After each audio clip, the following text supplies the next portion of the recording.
Series আসছে সে আসছে করতে করতে তোমাদের জন্য নানা স্বাদের রোমাঞ্চকর গল্প খুঁজতে খুঁজতে কত বিচিত্র মানুষের যে পরিচয় পাচ্ছি, কত যে অদ্ভুত অবিশ্বাস্য তাদের মানসিকতা, কত বৃহৎস যে তাদের আচরণ, তা পড়তে পড়তে দেখতে দেখতে শোনাতে শোনাতে আমি এক কথায় কি বলবো, বিহ্বল, চিত্রার্পিত, বাকরুদ্ধ। কিন্তু না, রুদ্ধ বাক আমি হলে আর গল্প বলবো কি করে বলো?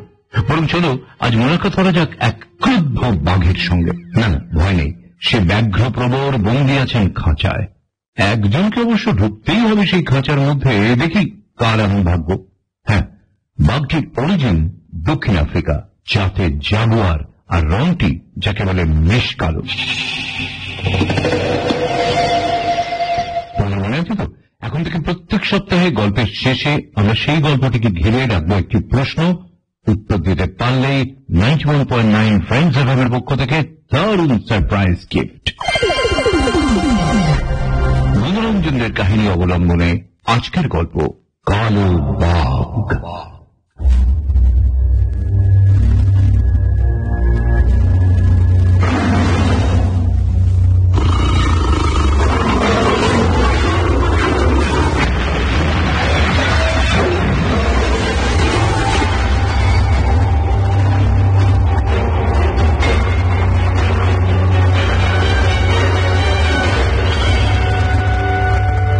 নির্বন্ধ আর কাকে বলে? একটা কালো বাঘ কিনা শেষে আমার সকল দুঃখ কষ্ট ঘুচিয়ে দিল। ব্যাপারটা খুলেই বলা যাক।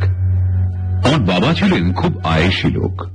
শৌখিনতার স্রোতে গা ভাসিয়ে তিনি তো জীবন কাটিয়ে গেলেন, কিন্তু একবারও ভেবে দেখলেন না যে তার একমাত্র ছেলের ভবিষ্যৎটা কি। আমার জ্যাঠার বিপুল বৈভবের উপর বাবার অগাধ আস্থা ছিল। অপুত্রক জ্যাঠার সম্পত্তি তার একমাত্র ছেলে আমি যে পাবো, এ ব্যাপারে বাবার মনে বিন্দুমাত্র সন্দেহ কখনো জাগেনি।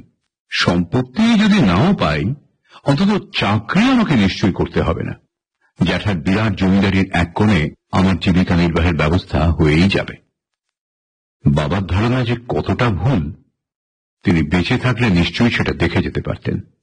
আমার জ্যাঠা শ্রদ্ধেয় প্রতাপ বিক্রম চৌধুরী আমাকে, অর্থাৎ তার আদরের ভাইপোকে, সম্পত্তির কানা করিও দিলেন না। না মরবার সংকল্প নিয়ে বছরের পর বছর যক্ষের ধনের মতো নিজের সম্পত্তি আগলে রইলেন। মাঝে মাঝে দু চারটে শৌখিন উপহার আমাকে স্মরণ করিয়ে দিত যে তার বিরাট জমিদারির প্রথম এবং প্রধান উত্তরাধিকারী আমি। বৃদ্ধের মৃত্যুর আশায় বসে থেকে থেকে আমার এমন দশা হয়ে দাঁড়ালো যে দিনার দায়ে মাথার চুল শুদ্ধ বিকিয়ে যেতে বাকি। কলকাতায় আমার নামে একটা বাড়ি রেখে গিয়ে বাবা বুদ্ধিমানের কাজই করেছিলেন, নয়তো আমাকে হয়তো না খেয়েই মরতে হতো। তখন আমি প্রাণে মরিনি বটে, তবে মরমে সত্যি সত্যি মরেছিলাম। একদিন দেখতে পেলাম আমার চূড়ান্ত সর্বনাশের আর সামান্যই বাকি, অথচ করবারও কিছু নেই। বৃদ্ধ জ্যাঠার কাছে চিঠি লিখে কোনো উত্তর পাই না, দেখা করে শুধু উপদেশামৃতই লাভ করি। বংশমর্যাদার কথা চিন্তা করে ছোটখাটো কোনো চাকরিও করতে পারি না, ভালো চাকরিও পাবার জো নেই, যোগ্যতাই অর্জন করিনি। ভেবে ভেবে যখন কোন কুল কিনারা পাচ্ছিলাম না, তখন দুঃসম্পর্কীয় এক ভাইয়ের চিঠিতে মনে কিছুটা আশার সঞ্চার হল। ভাইয়ের নাম অমিত বিক্রম চৌধুরী। অর্থ কৌলিন্যে এনেও কিন্তু কম যান না, অবশ্য সবই তার সোপার্জিত অর্থ। ভাবলাম, অমিত বিক্রম নিজে থেকেই যখন আমন্ত্রণ জানিয়েছেন, তখন চেয়ে চিনতে কিছু অর্থ নিশ্চয়ই পাওয়া যাবে। বলবার সময় লজ্জায় মাথাটা কাটা যাবে ঠিকই, কিন্তু এছাড়া তো অন্য কোনো উপায়ও নেই। অগত্যা যাবার জন্য তৈরি হলাম।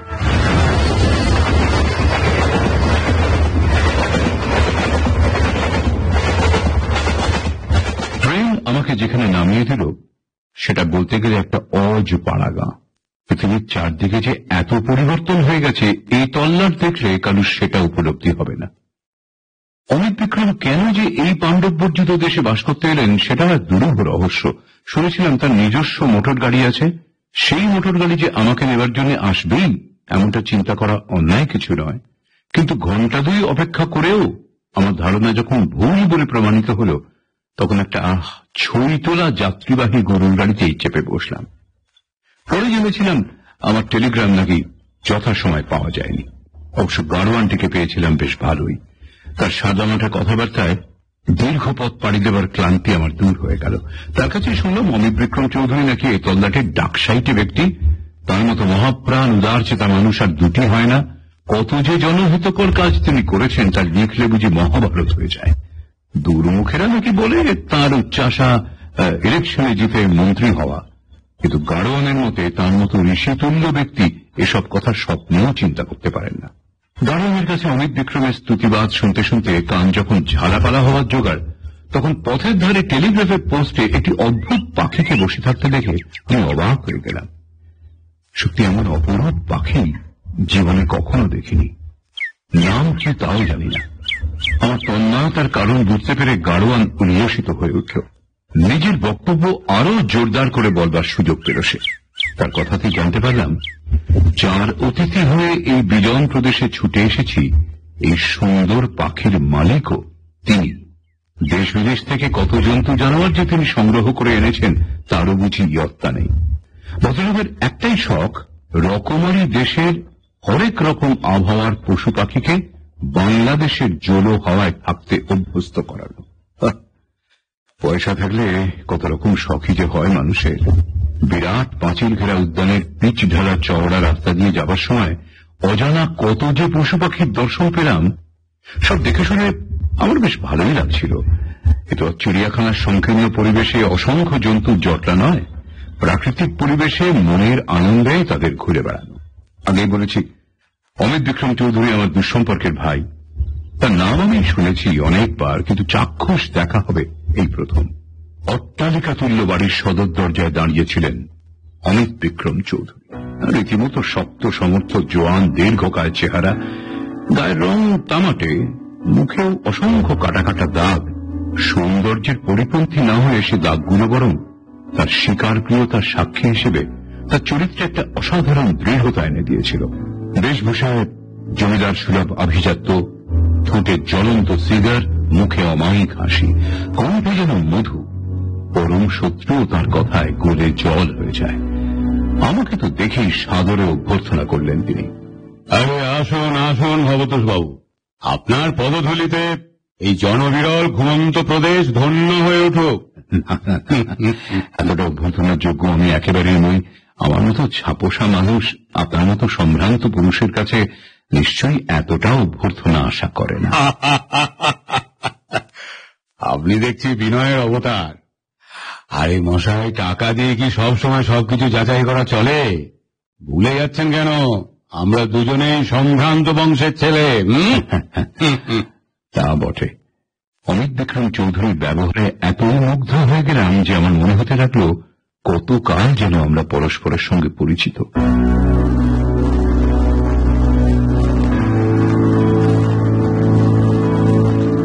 আমার আসার উদ্দেশ্য কিছুটা সিদ্ধ হয়েছে বলে যখন ধরে নিতে যাচ্ছিলাম তখন ভদ্রলোকের স্ত্রীর নিরুত্তাপ ব্যবহার আমাকে রীতিমতো হতাশ করল। ভদ্রমহিলার হাবভাব দেখে মনে হচ্ছিল আমি যেন তাঁদের গলগ্রহ হয়ে এখানে থাকতে এসেছি এবং এখানে এসে যেন দারুণ গর্হিত একটা কাজ করে ফেলেছি।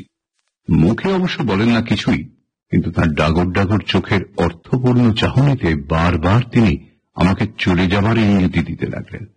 আমিও হয়তো চলেই আসতাম যদি না পাওনাদারদের তাগাদা অহরহ আমাকে এমন ব্যতিব্যস্ত করে তুলত, যদি অমিত বিক্রম চৌধুরী আমাকে নিয়ে এতটা মেতে না উঠতেন। ঘটা করে তিনি ঘর সাজালেন এবং আমাকে থাকতে দিলেন সবচেয়ে সুন্দর ঘরটিতে। খানা পিনা যা হলো, বহুদিন আমি তা খাওয়া দূরের কথা চোখে পর্যন্ত দেখিনি। আমার শরীরে অসুবিধার দিকে তাঁর সবসময় কড়া নজর। সাধ্যমতো সবই করলেন তিনি। এমনকি আর কি কি হলে আমার আরাম 16 কলায় পূর্ণ হবে সেটাও বারবার করে জানতে চাইছিলেন। একবার ইচ্ছে হয়েছিল বলি, একটা মোটা অঙ্কের চেক পেলেই আমার আর কিছু দরকার নেই। কথাটা বলতে বলতেও সামলে নিয়েছিলাম। আসার সঙ্গে সঙ্গে হাত পেতে কিছু চাইলে নিজেকে খুব খেলো করা হয়। গাড়ন ঠিকই বলেছিল, এমন অতিথি পরায়ণ লোকের কাছে চাইতেও লজ্জা করে। ভদ্রলোকের চরিত্র একদিকে যেমন ফুলের মতো নরম, অপরদিকে তেমনি বজ্রের মতোই কঠোর। অচিরেই তার দৃষ্টান্ত পাওয়া গেল। অমিত বিক্রমের স্ত্রী কোন এক গুণ অভিসন্ধি নিয়ে প্রথম থেকেই আমাকে উপেক্ষা করে আসছিলেন। আমি তখনও বিশেষ আমল দিইনি।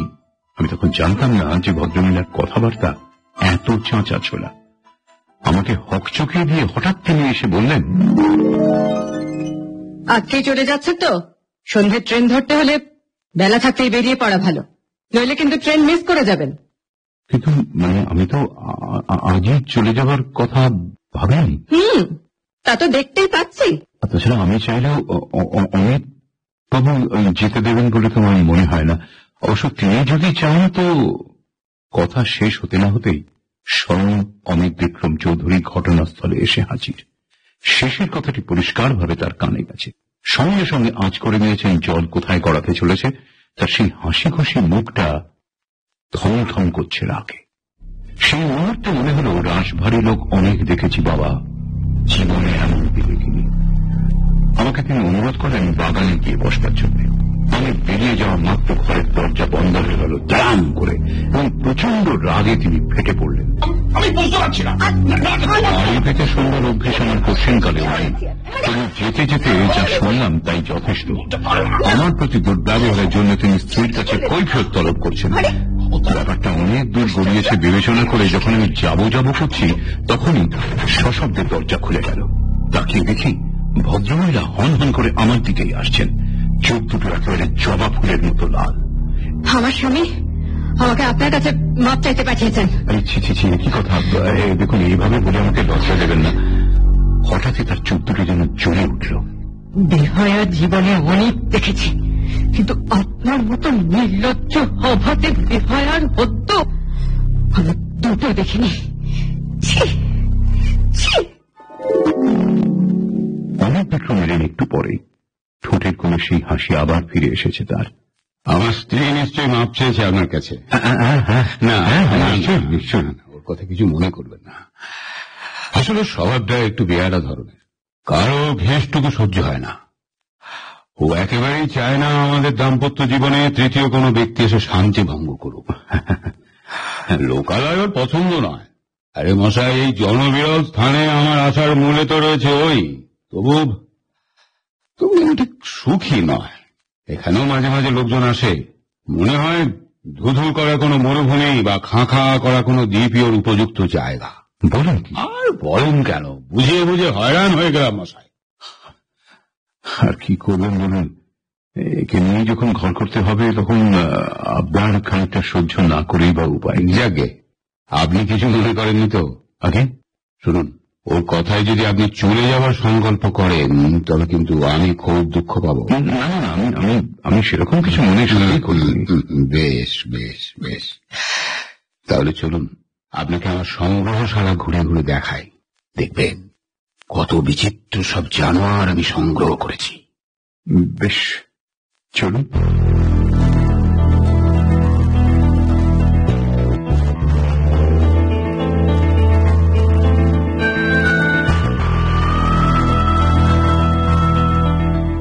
সারাটা বিকেল কেটে গেল অমিত বিক্রম চৌধুরীর সংগ্রহশালার বিচিত্র সব জন্তু জানোয়ারের সঙ্গে পরিচিত হতে। কতগুলো খাঁচায় আবদ্ধ, কতগুলো উদ্যানে যথেচ্ছ ঘুরে বেড়াচ্ছে। কাকে কোথা থেকে সংগ্রহ করেছেন, কাকে বা তিনি নিজেই ধরেছেন, সব জলের মতো অনর্গল বলে যাচ্ছিলেন। সব দেখা হয়ে গেলে পর অমিত বিক্রম বললেন, আসুন, এবার যাকে দেখাবো সে আমার সংগ্রহশালার রত্ন বিশেষ। এই জন্যই তো নিজের বাড়ির একদিকে তার ব্যবস্থা করেছি থাকবার।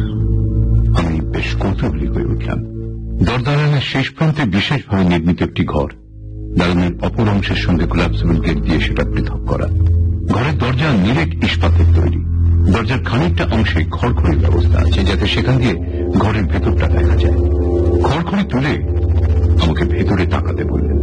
বিরাট ঘর, উল্টো দিকে দেয়ালে ছোট ছোট জানলা, তাতে মোটা মোটা লোহার করা।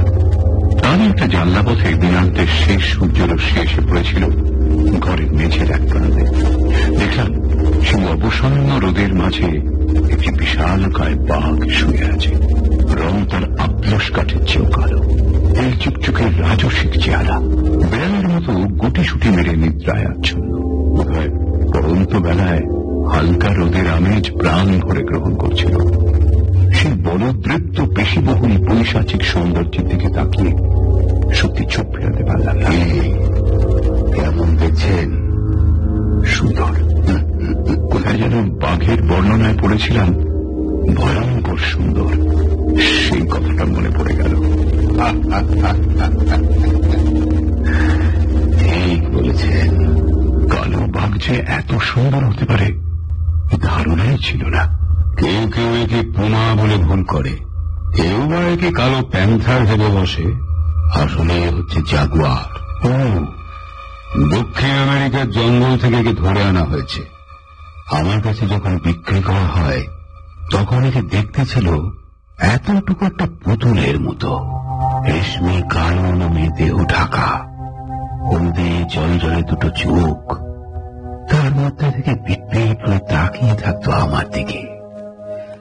এর মাকে গুলিবিদ্ধ করার পর সহজে একে ধরা সম্ভব হয়। আচ্ছা, বর্তমানে এর মা লেজ থেকে মাথা পর্যন্ত 11 ফিট, বয়স মোটে 4 বছর, এখন বাচ্চাই বলা যায়। আমি শুনেছি এরা নাকি ভীষণ হিংস্র হয়। সে কথা আর বলতে, এদের মতো বিশ্বাসঘাতক আর রক্তরলু প্রাণীর চুরি মেলা ভার।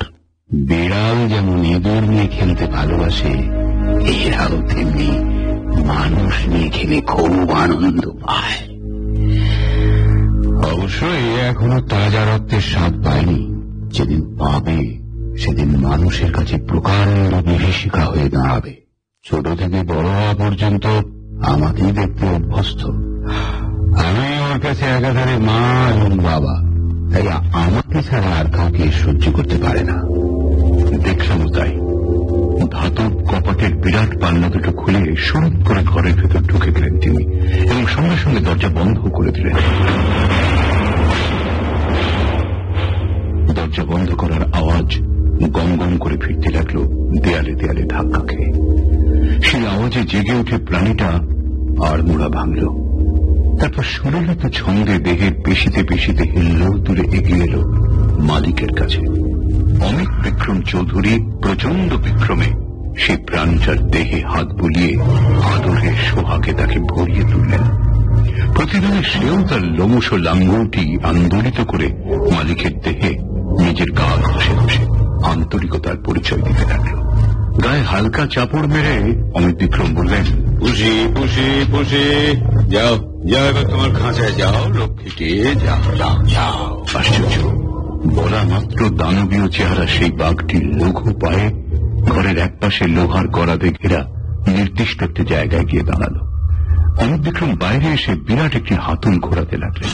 সঙ্গে সঙ্গে একপাশে দেওয়ালের ফাটল থেকে ইস্পাতের মোটা মোটা রড দিয়ে তৈরি মজবুত একটা দরজা বেরিয়ে এলো। এবার একটা খাঁচার মতো দেখতে হলো সেটাকে। সেই খাঁচায় ঢুকে রইল কালো বাঘ। অমিত বিক্রম এবার আমাকে নিয়ে ঘরের ভেতর ঢুকলেন। মাংস পচা ভ্যাপসা দুর্গন্ধে গা যেন গুলিয়ে উঠল আমার।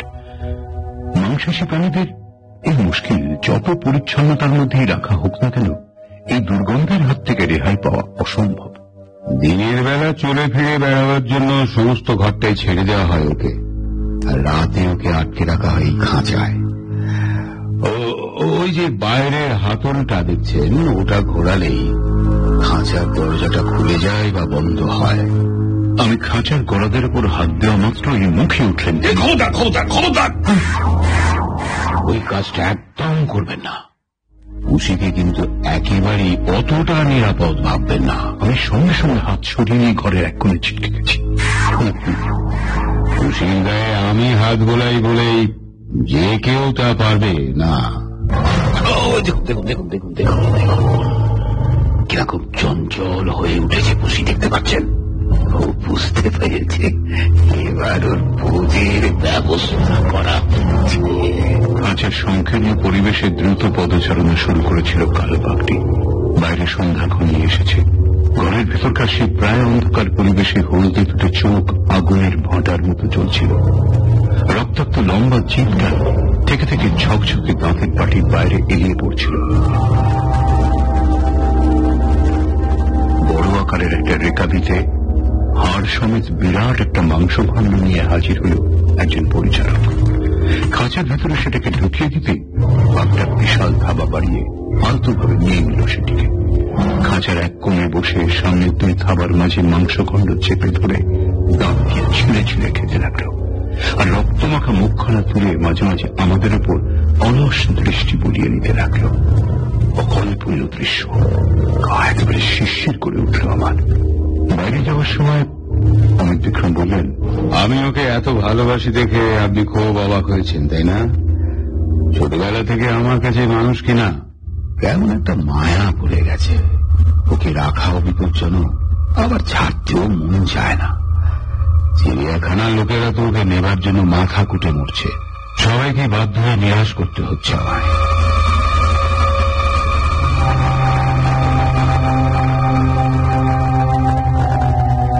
দেখতে দেখতে 6টা দিন কেটে গেল। আমার আত্মীয়টি এই কদিন এতই ব্যস্ত রইলেন যে আমার মনের কথা প্রকাশ করার আর সুযোগ পেলাম না, মনেই রয়ে গেল। প্রতিদিনই তার কাছে 3-4টে করে টেলিগ্রাম এসে পৌঁছত। অস্বাভাবিক আগ্রহ নিয়ে সেগুলো খুলতেন তিনি। নিজের কাজে যতই ব্যস্ত থাকুন না কেন, আমার খাতির যত্নে কিন্তু কোনো ত্রুটি ছিল না। রাতে আমরা একসঙ্গে বিলিয়ার্ড খেলতাম।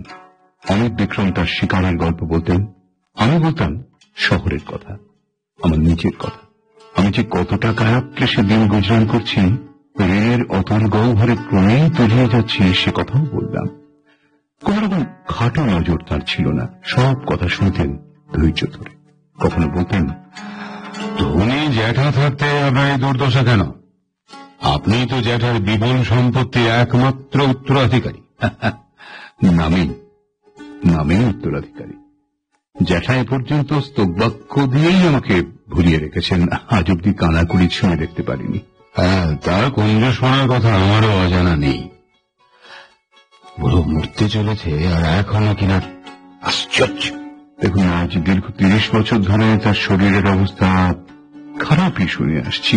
আরো 30 বছর কেটে যাবে এইভাবেই। এদিকে আমার খাই খরচেরও কথা শুনে সত্যি আমার দুঃখ হচ্ছে। তাই ভাবছিলাম, আপনার তো খ্যাতি প্রতিপত্তি দিক দিগন্তে ছড়িয়ে পড়েছে। আপনার বদান্যতার কথা কাগজেও অনেক পড়েছি আমি। যদি আমাকে সংসারের ভরাডুবি থেকে রক্ষা করেন। ঠিক আছে, আর বলতে হবে না।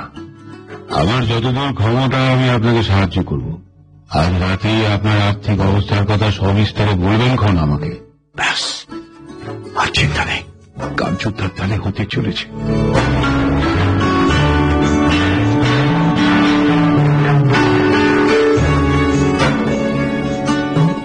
সারাটা দিন কেটে গেল স্বপ্নের ঘরে। গোগ্রাসে খাবার খেলাম, অস্থির পায়ে ঘুরে বেড়ালাম। কত চাইব তাই নিয়ে প্রচুর হিসেব নিকেশ করলাম। জীবনটা কিভাবে শুরু করব তাই নিয়ে মত বদলাম ঘড়ি করি। তখন আচমকা গৃহকর্ত্রীর দুর্বিনীত ব্যবহার শেল হয়ে এসে বেঁধল আমার বুকে। বারান্দায় মুখোমুখি হওয়া মাত্রই তিনি মুখ ঝামটা দিয়ে উঠলেন। আশ্চর্য লোক বটে আপনি।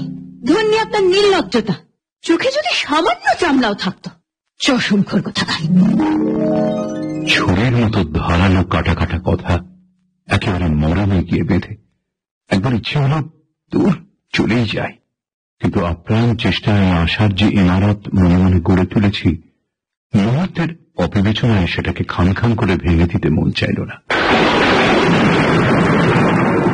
সেদিন বিকেল থেকে প্রকৃতি রুদ্রমূর্তি ধারণ করে চলেছিল। সন্ধ্যার পর যেন তাণ্ডব শুরু হয়ে গেল। যেমনি ঝড়ের বেগ তেমনি মুষলধারে বৃষ্টি। নৈশ আহারের পর যখন সারাটা বাড়ি সুশক্তির করে ঢলে পড়ল, তখনও গৃহস্বামীর সঙ্গে আমার সাংসারিক আলোচনা চলছে। তার মেজাজে বোধ হয় খানিকটা অশান্ত। তাহলে এভাবে মদিরার আশ্রয় নেবেন কেন? ঘন ঘন পানপাত্রে চমক দিতে দিতেই আমার সঙ্গে আলোচনা করতে লাগলেন। বাইরে প্রকৃতি তখন নেচে খুঁদে প্রলয় বাঁধিয়ে দিয়েছে। বাতাসের শো শো আওয়াজ আর বৃষ্টির ঝমাঝম শব্দ ক্লান্তিহীন আবেগে দেয়ালে দেয়ালে প্রতিহত হচ্ছে। অযথা কালক্ষেপ না করে আমি আমার বক্তব্য বুঝিয়ে চলেছি আমার আশ্রয়দাতাকে। যত পাওনাদারা নয়, তাদের কার কাছে আমি কত ঋণী সংখ্যাতত্ত্বের দ্বারা বুঝিয়ে দিচ্ছিলাম। এজন্য নোটবইয়ের সাহায্য নিতে হয়েছে আমাকে। কথা প্রসঙ্গে আমার ওপর তার স্ত্রীর খবরদারির কথাও উঠেছিল, কিন্তু আমি সযত্নে সেটা এড়িয়ে উঠেছি। তিনি সবকিছুই শুনছিলেন বেশ ধৈর্য ধরে, অথচ মাঝে মাঝে এমন সঙ্গতিহীন মন্তব্য করে বসছিলেন যে তার উন্নয়স কোথায় আমি রীতিমতো আহত হলাম। সন্দেহ হল তাহলে কি আমার অর্থবৃদ্ধতা তার বিরক্তির কারণ ঘটিয়েছে। দেখুন মশাই, অত সংখ্যা তত্ত্ব আমার মাথায় ঢোকে না। বরং এক কাজ করবেন, একটা কাগজে ঋণের মোটামুটি হিসেব লিখে আমায় দেবেন। ঠিক আছে, ঠিক আছে, তাই হবে। আমি সানন্দে রাজি হয়ে গেলাম। দেয়াল ঘড়িতে রাত 1টা বাজল। বাইরে তখন ঝড়ঝড়ের হামলা সমানে চলেছে। শুতে যাবার আগে তিনি কালো বাঘটাকে একবার দেখতে চাইলেন। আমার দিকে তাকিয়ে বললেন, এই মশাই যাবেন নাকি দেখতে? আমি এক কথায় রাজি। তাহলে নিঃশব্দে চলে আসুন। বাড়ির সবাই এখন ঘুমিয়ে অচেতন। কথা বলে বা শব্দ করে কারোর ঘুম ভাঙানোর প্রয়োজন নেই। ঠিক বলেন? হ্যাঁ, ওদিকটা লাইট নেই, এই টর্চই একমাত্র ভরসা। বিরাট দরজা খুলে আমরা যখন ঘরের ভেতরে ঢুকলাম, তখন সেখানে অন্ধকার ঘুটঘুট করছে।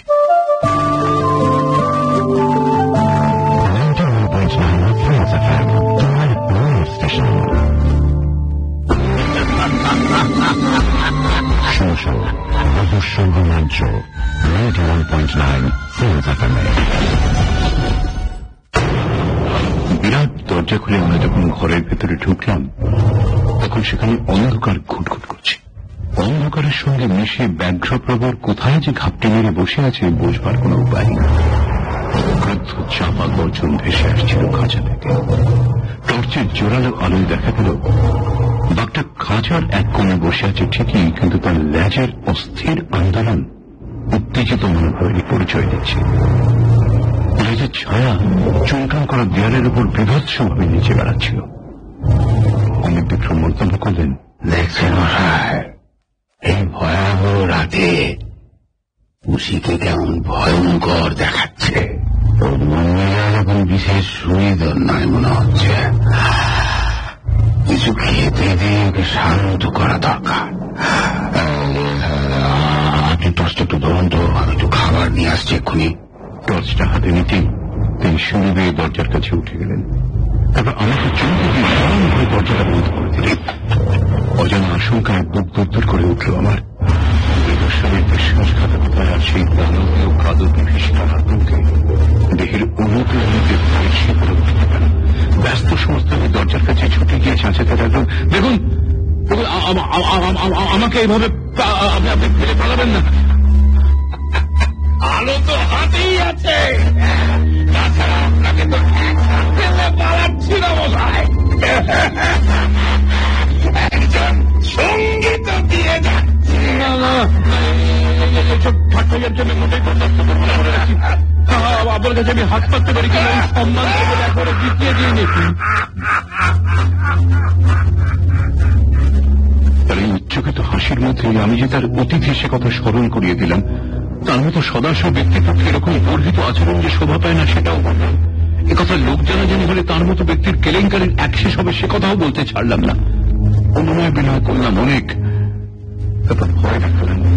শেষে কথার খেই হারিয়ে ফেলে কিরকম আবল তাবল বকতে শুরু করলাম। কিছুতেই কিছু ফল হল না। ঝড়ের প্রচন্ড গর্জন এবং উন্মত্ত প্রলাপের মাঝে আরেকটা শব্দ কানে ঢুকতে বিস্ময়ে একেবারে থ হয়ে গেলাম আমি। অমিত বিক্রম চৌধুরী হাতল ঘুরিয়ে খাঁচার মুখ খুলে দিতে শুরু করেছেন। তার অভিপ্রায় যে কতটা খারাপ এমনি বিন্দুমাত্র সংশয়ের কোন অবকাশ রইল না। কিন্তু কেন তিনি এমন করছেন? আমি তো তার কোনো পাখা ধরে মই দিইনি। তবে টর্চের আলোয় দেখতে পেলাম খাঁচার দরজা ইতিমধ্যে খানিকটা সরে গেছে। অন্তত ফুটখানেক ব্যবধান কথোপকথন রচনা করেছে খাঁচার এক পাশে। কাল বিলম্ব না করে ছুটে গিয়ে দরজার শেষ লোহার রডটাকে চেপে ধরলাম। টর্চটা জ্বালানো অবস্থাতে মেঝেতে পড়ে রইল। রাগে দুঃখে ভয়ে আমি তখন পাগল হয়ে গেছি। বেপরোয়া ভাবে খাঁচার দরজাটা ধরে রয়েছি। এক চুলো নড়তে দেবো না, এই যেন আমার পণ। আমার সেই অমানসিক চেষ্টায় দরজাটা কিছুকাল স্থির হয়ে রইল। অমিত বিক্রম চৌধুরী তখন লোহার হাতল ঘুরিয়ে দরজাটা খোলবার প্রাণপণ চেষ্টা করে চলেছেন। আমি জানতাম যান্ত্রিক কলাকৌশলের কাছে আমার দৈহিক বলের পরাজয় অবশ্যই। শরীর দিয়ে তোর ধারায় কাঁপছিল। হাতের পেশি ব্যথায় টনটন করতে লাগলো। আমার আঙুলগুলো অবশ হয়ে এলো। সবাই লক্ষ্য করলাম একটু একটু করে দরজাটার দেয়ালে সেদিয়ে যাচ্ছে, আর খাঁচার মুখের ফাঁকটা আকারে ক্রমশ বেড়ে চলেছে। মেঝের ওপরে খাঁচাটা নিষ্ফল বুঝে হাতের মুখে একটু আলগা করতেই দরজাটা হড়হড় করে আমাকে শুধু টেনে নিয়ে গেল। দরজাটা হাঁটুরের মধ্যে সরাসরি গায়েব হয়ে গেল। বেরিয়ে রইল শুধু সামান্য খানিকটা অংশ, হাড়বার করা পাঁজরের মতো। টর্চটা খাঁচার মুখের উল্টো দিকে জ্বালানো অবস্থায় রয়েছে। খাঁচার ভেতরটা স্পষ্ট দেখা যাচ্ছিল তাতে। ঘরের বাইরে তখন গেট বন্ধ করার সুপরিচিত ঝনঝনে আওয়াজ। তারপর আর কোন শব্দ নেই।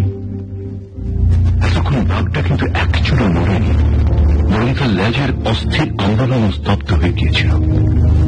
একটা লোককে পাগলের মতো খাঁচার দরজার সঙ্গে ধস্তাধস্তি করতে দেখে অবাক হয়েছিল হয়তো। জ্বলন্ত চোখের দৃষ্টি সারাক্ষণ নিবদ্ধ ছিল আমারই দিকে। টর্চটা এমনভাবে মেঝেতে পড়েছিল যে তাকে দেখতে আমার মোটেই কষ্ট হচ্ছিল না।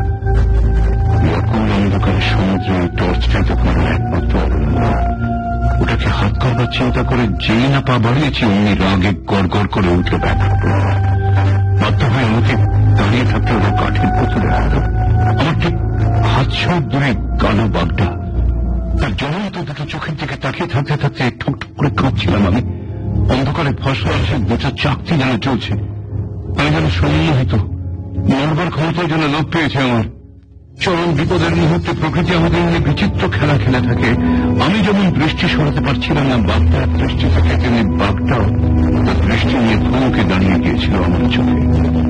সে দৃষ্টিতে যেন আলোর অবিশ্রান্ত জোয়ার ভাটা, একদল জমাট অন্ধকারের দেহে বিদ্যুতের দীপ্তিময় তীক্ষ্ণ স্ফুলিঙ্গ।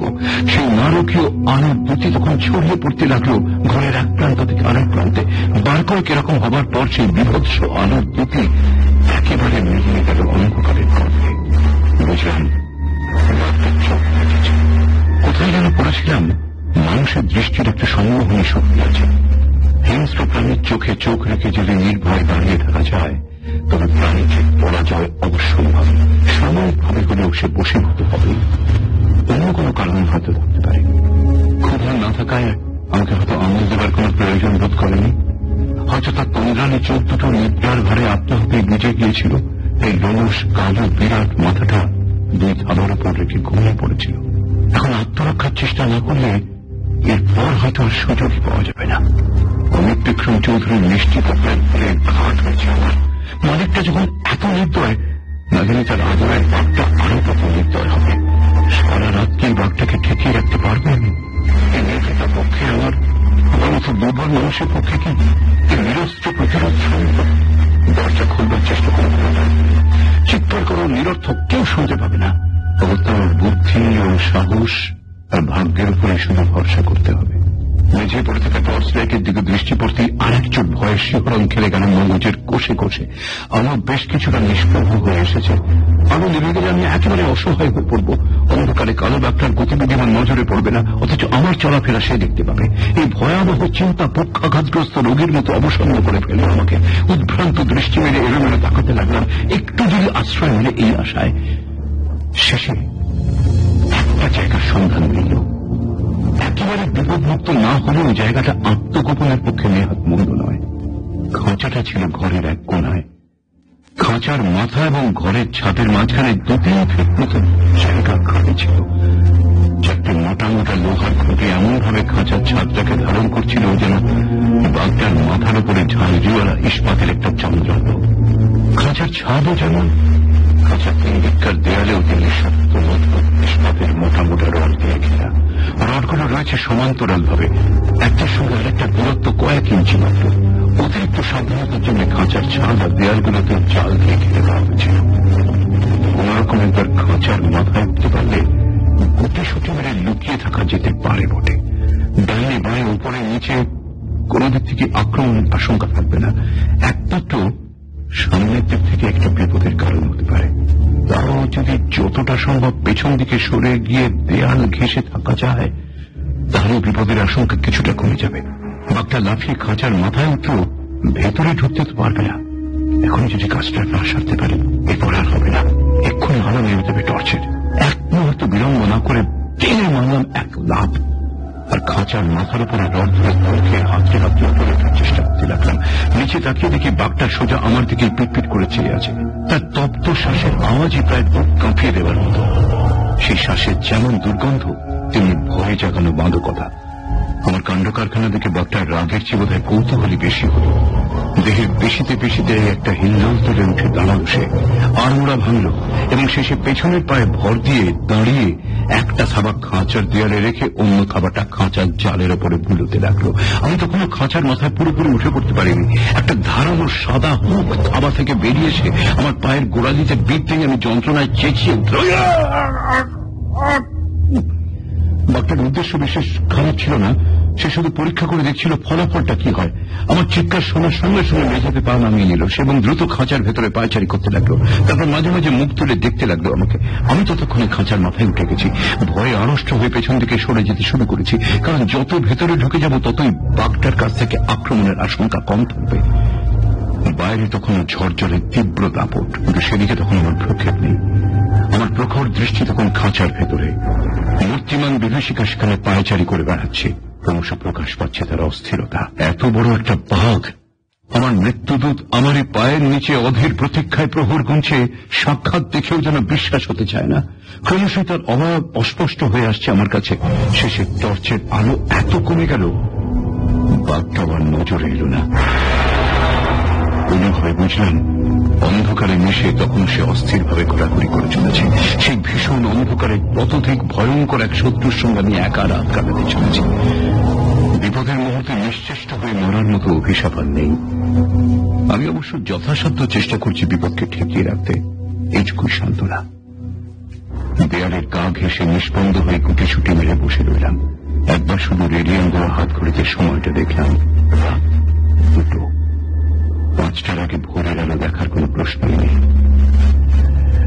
আরো 3 ঘন্টা ঠায় এখানে বসে কাটাতে হবে আমাকে। চোখের পাতা কোন ক্রমেই এক পথে চলবে না। বাইরে ঝড় বাদলের প্রচন্ড তাণ্ডব, আর ভেতরে বাঘের গায়ে তীব্র গন্ধ। বিষাক্ত বাতাসে আমার তমটকে আসার উপক্রম। তখনই মনে পড়ল আমার আশ্রয় দেওয়ার কথা। তার দয়ালু মনোভাব একটা প্রকাণ্ড ধাপ্পা ছাড়া আর কিছু নয়। কি শয়তানি বুদ্ধি! বাঘের কবলে পড়ে বেঘরে আমার প্রাণটা গেলেও এই ভীষণ রাতে কেউ সেটা টের পাবে না। সবাই ভাববে রাতে বাঘটাকে এক নজর দেখবার জন্য আমি একাই দরজা খুলে ভেতরে ঢুকেছিলাম। খাঁচার দরজা যে খোলা আছে সেটা আমি লক্ষ্য করিনি। আমার অহেতুক কৌতূহলী আমার এই চরম দুর্ঘটনার জন্য দায়ী। একই ভঙ্গিতে বসে থাকায় পা ব্যথা হয়ে এলো, চোখ দুটো ক্লান্তিতে ভারী হয়ে এলো। বাঘটাকে দেখা যাচ্ছে, কিন্তু তার চোখের জ্বলন্ত সবুজ আলো দেখে বুঝতে পারছিলাম কখন সে আমার দিকে তাকাচ্ছে। বেশিক্ষণ আমার দিকে তাকিয়ে থাকলে গায়ের লোম খাড়া হচ্ছিল, আমার বুক থরস করছিল। তবে এক না বলে বেশিক্ষণ আমাকে দেখছিল না বলে এই রক্ষে আলতোভাবে দৃষ্টিটা বুলিয়ে নিচ্ছিল। শুধু ধীরে ধীরে তার উত্তেজনা কমে আসছিল। আমার অস্তিত্ব ভুলে যাচ্ছিল ক্রমশ, কিংবা আমার মতো নিরীহ প্রাণীকে আমল দেওয়ার প্রয়োজন বোধ করেনি। সে সময় চকচক শব্দ শুনে বুঝতে পারলাম গভীর আলোর শেষের গায়ে এর মধ্যে কখন যেন আমার চোখ দুটো বোধহয় বুঝে এসেছিল। হঠাৎ ধর্ম করে জেগে উঠতেই দেখি একপাশে ছোট্ট চৌকো জানলা পথে এক টুকরো আলো এসে পড়েছিল দেয়ালের উপর। তবু সেই অনেকজন আলোয় ঘরের সবকিছুই দেখতে পেলাম। কালো বাঘটার মেজাজ আবার তিরিক্ষে হয়ে উঠেছে। এখন আর খাঁচার ভেতর সীমাবদ্ধ নয়, ঘরময় ছুটোছুটি করছে সে। আর যখনই সে ঘরের অন্য প্রান্ত থেকে পাশ ফিরে এগিয়ে আসছে, তখনই একবার ক্রূর ও বিভৎস দৃষ্টি বুলিয়ে নিচ্ছে এই হতভাগ্যের উপর। বুঝলাম আমার এই মহামান্য সঙ্গীর মাথায় এখন খুন চেপেছে।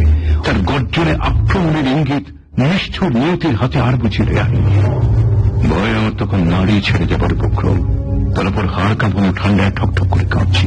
উদ্ভ্রান্ত দৃষ্টিতে ঘরের চারদিকে তাকাতে লাগলাম, পালাবার পথ খুঁজতে লাগলাম। চূড়ান্ত বিপদের মুহূর্তে মানুষের বুদ্ধিবোধে একটু ভালো করে খেলে থাকে। আমার খাঁচার দরজাটা যদি টেনে আমার যথাস্থানে আনা হয় তবে তো আর কোনো ভয় নেই, কিন্তু দরজাটা টেনে আনা কি আমার সাধ্যে কুলাবে? তাছাড়া বেশি নড়াচড়া করলে বাঘটাও হয়তো মারমুখী হয়ে উঠবে। খুব সাবধানে আস্তে আস্তে খাঁচার দরজার দিকে এগিয়ে গেলাম। দরজার খানিকটা অংশ দেয়ালের ফাটল পথে উঁকি মারছিল। শেষ লোহার রডটা ধরে একটা ঝাঁকুনি খেলাম, খানিকটা অংশ হুড়মুড় করে বেরিয়ে এলো।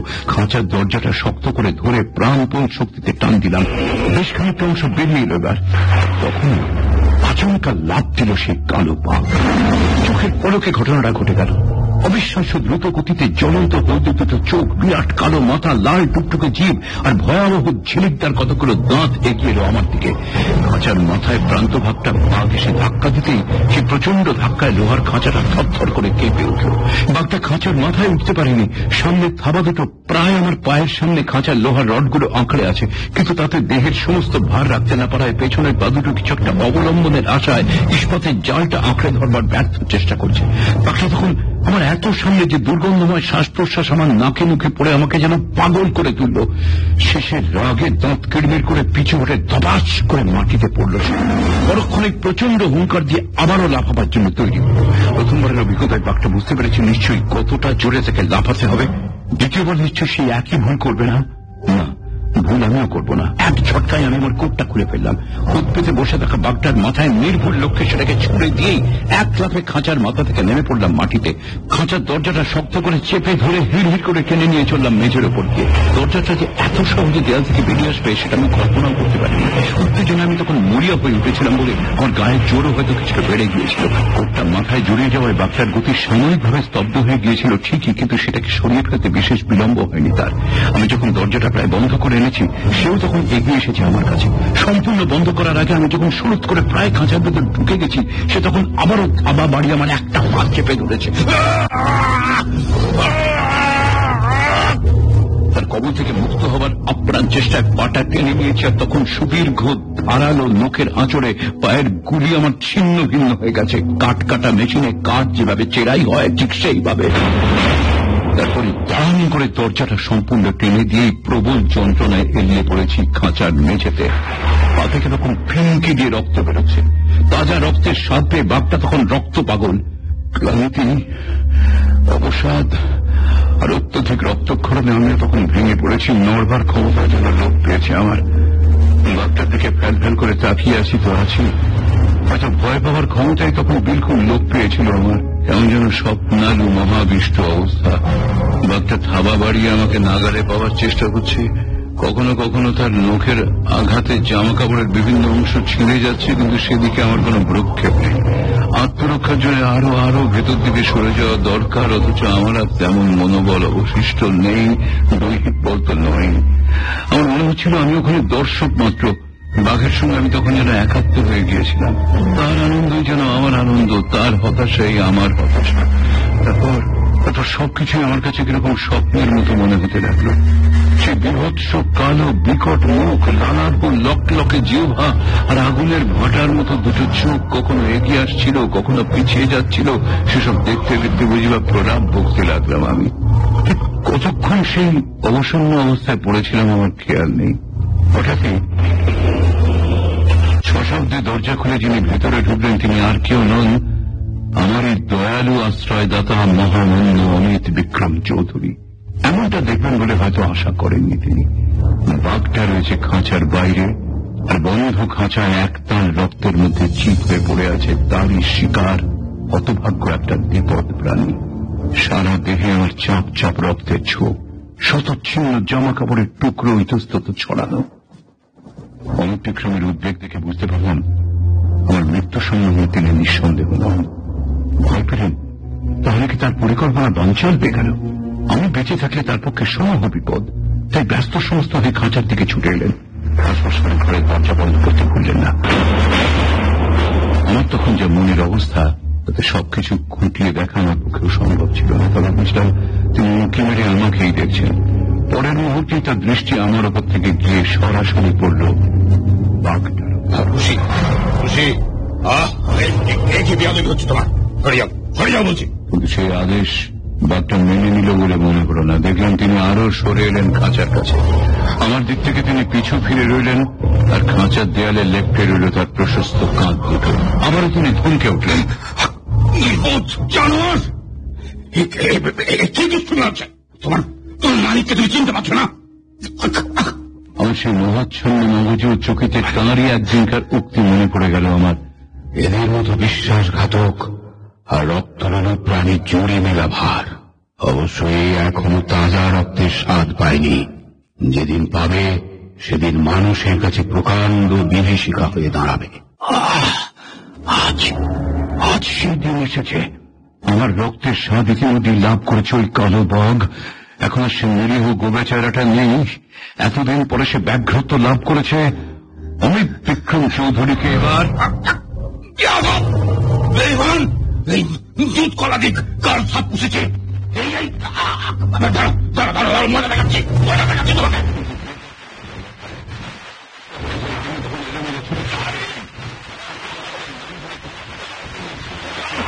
বাঘটা তার পিছু বড় করে চলেছে। খাবার আঘাতে জামা কাপড় ছুড়ে নিচ্ছে, কখনো বা এক এক খাবলা মাংস তুলে নিচ্ছে তার শরীর থেকে। আর তিনি রক্তাক্ত পদে পদে পড়ে যাচ্ছেন, আবার উঠে ছুটছেন, দৌড়চ্ছেন। আমি নেমে এসে নয়নে তাকিয়ে দেখছি সম্পূর্ণ অজ্ঞান হয়ে যাবার পূর্ব মুহূর্তে যেটুকু ভাষা ভাষা জ্ঞান ছিল তাতে দেখলাম বাঘটা তার মালিকের বুকের উপরে উঠে বসেছে। খপ করে বুকের উপরে একটা মরণ কামড় বসে দিল।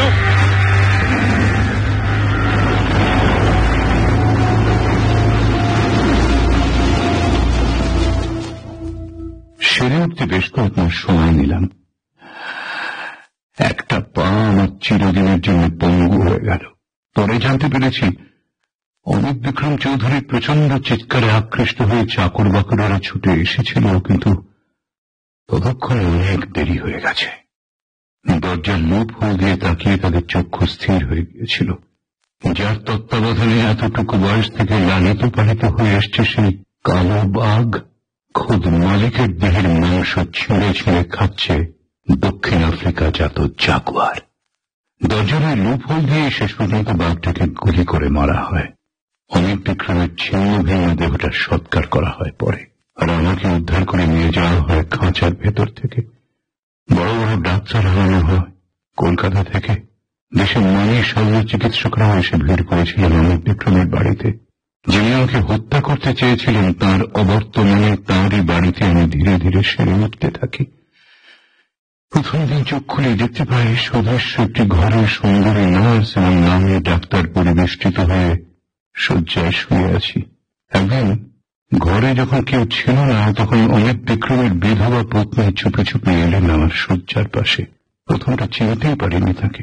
এ বাড়িতে আসার পর থেকে যখনই তার সঙ্গে সাক্ষাৎ হয়েছে তখনই তার রণচণ্ডী মূর্তি দেখেছি আমি। সেদিনই প্রথম এর ব্যতিক্রম দেখলাম। এটাই যেন তার আসল রূপ। আমার কপালে হাত বুলোতে বুলোতে বললেন, আপনাকে প্রথম দিন থেকে আমি তাড়াবার চেষ্টা করেছি, অপমান করেছি, গালাগাল দিয়েছি, যা খুশি তাই বলেছি, কিন্তু আপনি সেসব গায়ে মাতলেন না। আমার উপর রাগ করে পালালে আজকে এই দুর্দশা হতো আপনার। একদিন যে স্বামীর আপনাদের সঙ্গে ঘর করেছে তাকে কি আমার চিনতে বাকি ছিল? কালো বাঘের হিংস্রতা আপনি দেখেছেন। জগতে নিষ্ঠুরতম বিশ্বাসঘাতক যদি কোন জীব থেকে থাকে তবে সে হচ্ছে আমার স্বামী অমিত বিক্রম চৌধুরী। আমি জানতাম কেন তিনি আপনাকে চিঠি দিয়ে আনিয়েছেন, এও জানতাম একবার যখন তার কবলে পড়েছেন তখন আপনার আর রেহাই নেই। তুমি চেষ্টা করে দেখছিলাম আপনাকে উদ্ধার করতে পারি কিনা। সরাসরি সবকিছু আপনাকে জানাতে ভরসা পাচ্ছিলাম না। যদি একবার তার কানে যায় তবে আমাকে তার পোষা বাদ দিয়ে জ্যান্ত খাওয়াবেন। যাই হোক, আপনি আমার মস্ত বড় একটা উপকার করেছেন। এই জন্য চিরকাল আপনার কাছে আমি ঋণী হয়ে থাকবো। আমার স্বামী বাঘের হাতে না মরলে চিরটা কাল আমাকে এভাবে দগ্ধে দগ্ধে মরতে হতো। আপনি আমাকে মুক্তি দিয়েছেন, স্বাধীনতা এনে দিয়েছেন, সেজন্য আপনাকে অনেক ধন্যবাদ। এমন ভবিষ্যতে আর করবেন না। আমি আসি, তাড়াতাড়ি ভালো হয়ে উঠুন। ডাক্তারবাবুদের আমার সব বলা আছে। আপনি গোলক্ষণও জানতেন না যে তার সঙ্গে এটাই আমার শেষ দেখা। পরে শুনেছি তিনি তার বাপের বাড়ি চলে গেছেন। একদিন দুদিন করে 6 মাস কেটে গেল। শেষে ডাক্তার জানালেন আমি সম্পূর্ণ সুস্থ হয়ে উঠেছি। সেদিন আমি সত্যি সত্যি দারুণ মুশড়ে পড়লাম, কারণ সুস্থ হওয়া মানে কলকাতায় ফেরা, আর কলকাতায় ফেরার অর্থ হচ্ছে পাওনাদারদের তাগিদে আবারও অতিষ্ঠ হয়ে ওঠা। উপায় কি?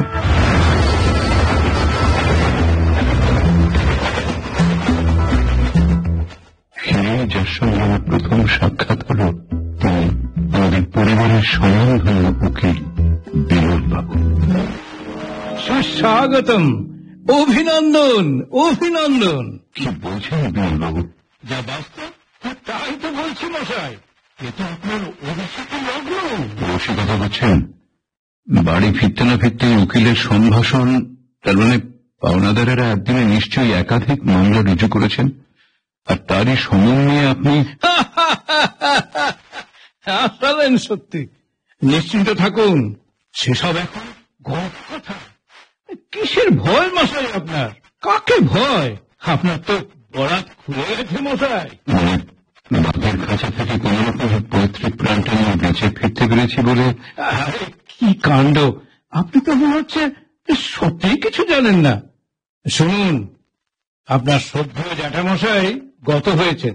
বিপুল বিষয় সম্পত্তির একমাত্র উত্তরাধিকারী একমাত্র আপনি। এখনো বিশ্বাস হচ্ছে না? সমস্ত দলিলপত্র গুছিয়ে রেখেছি। এখন যার জিনিস তার হাতে সমর্পণ করলেই আমি নিশ্চিন্ত। আমার দায়িত্ব শেষ। আমি এখনো ভাবতেই পারছি না। সেরে উঠতে একটু বেশি সময় লাগলো আপনার। অবশ্য কথাতেই বলে বাঘে চুলে 18 ঘা। হ্যাঁ, ফিরলাম তো প্রায় 6 মাস পার করে। সত্যি ডাক্তাররা ওখানে আমার জন্য যা করেছেন। কেন করবেন না? আপনার উত্তরাধিকার প্রাপ্তিও তো হয়েছে 6 মাস আগেই। তাদের সেটা জানিয়েও দেওয়া হয়েছিল। আছে এমন একটা খবর জানার অতিরিক্ত উচ্ছ্বাসে, উত্তেজনায় আপনার কোনো ক্ষতি হয়, তাই ডাক্তারবাবুরাই পরামর্শ দিয়েছিলেন খবরটা আপনার কাছে চেপে যেতে। ধীরে ধীরে বিমলবাবুর কাছে আরো যেসব শুনলাম, একেবারে স্তম্ভিত হয়ে গেলাম। আমি যেদিন কালোবাঘের সঙ্গে এক ঘরে রাত কাটাই, ঠিক সেই দিনই জ্যাঠামশাই মারা যান। ব্যাপারটা কাকতালীয় বলে মনে হলেও আসলে তা নয়। অপত্রক জ্যাঠামশাই আমাকেই প্রথম এবং প্রধান উত্তরাধিকারী মনোনীত করে যান। আমার অবর্তমানে অবশ্য সমস্ত সম্পত্তির মালিক হবে আমার এই দুঃসম্পর্কীয় ভাই অমিত বিক্রম চৌধুরী। উইলের বিষয়বস্তু অমিত বিক্রম ভালোভাবেই অবগত ছিলেন। প্রত্যক্ষভাবে সম্পত্তির মালিক হবার কোন পথ খোলা না থাকায় তিনি আমাকে তার পদ থেকে সরিয়ে দিতে চেয়েছিলেন। সমস্ত বন্দোবস্ত পাকা করে ফেলেছিলেন তিনি, কিন্তু ভাগ্যে সইল না। অমিত বিক্রমের বাড়িতে দৈনিক 3-4 করে টেলিগ্রাম আসার অর্থও এতদিনে পরিষ্কার হল। বৃদ্ধ জ্যাঠার শারীরিক খবর বহন করেই সেই টেলিগ্রামগুলো আসত, এ কথা বলাই বাহুল্য। অমিত বিক্রমের কিছু চর সব সময় থাকত জ্যাঠামশাইয়ের সঙ্গে সঙ্গে। তারাই প্রায় ঘন্টায় ঘন্টায় খবর দিত জমের বাড়ির দিকে আর কত দূরে এগোলেন জ্যাঠামশাই। যেদিন তিনি মারা গেলেন সেই দিনই আমাকেও পৃথিবী থেকে সরিয়ে ফেলার ব্যবস্থা করা হল। কিন্তু বিধাতার মর্জি ছিল অন্যরকম। আমার প্রতিদ্বন্দ্বীকে ধরা থেকে তুলে নিয়ে আমাকেই বরং সম্পত্তি ভোগ করবার পথ নিষ্কণ্টক করে দিলেন। সমস্ত কৃতিত্ব অবশ্যই সেই কালো বাঘের। ওই যে গোড়াতেই বলেছিলাম, সে সেখানে একটা কালো বাঘই আমার সকল দুঃখ কষ্ট ঘুচিয়ে দিল। কালো বাঘকে আমি আজও আমার সৌভাগ্যের প্রতীক বলে মনে করি। আজও আমার নিজের শোবার ঘরে কালো বাঘের পাথরে খোদাই করা একটা মূর্তি সব সময় রক্ষিত। এখন আমি রোজই একটা কালো বাঘের সঙ্গে একই ঘরে রাত কাটাই।